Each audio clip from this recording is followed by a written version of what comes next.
Today I'm going to walk you through how to use the annotate feature on your online textbook. So we are going to start on the Cumberland County Schools page. And you are going to scroll all the way down until you hit home base login, and you are going to go ahead on and log in. Once you are in your Rapid Identity, you will see all of your apps. You are going to navigate to EasyBridge.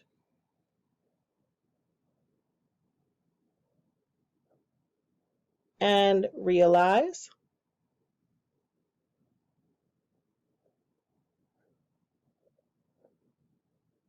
Once you are in here, you will see this green box where your online textbook is housed. You may also see that I've attached the assignment of you annotating your textbook. If you see that assignment in the orange, go ahead and do it through there.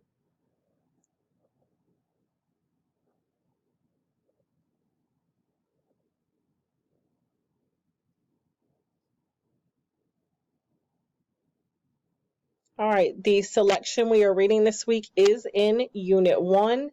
It is in the whole class learning, and it is called A Simple Act.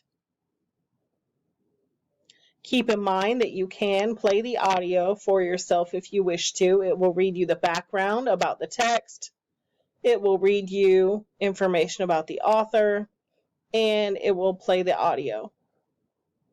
In order to annotate, you can go up here and you can go to Annotations and Highlights.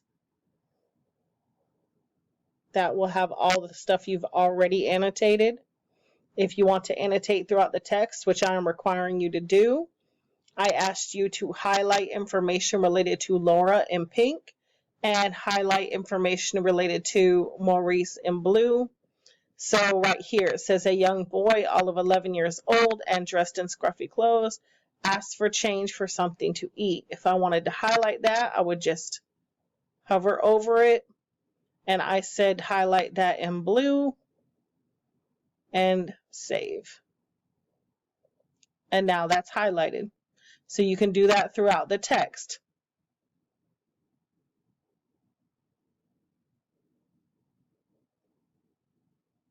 So, for example, it says, she still doesn't know what it was, but she calls it an invisible thread. So this is a thought related to Laura. So we would highlight that in pink. Click Save.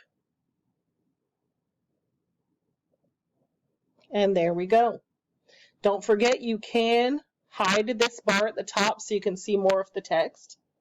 And you can click on any of the vocabulary throughout the text to get that hyperlinked information.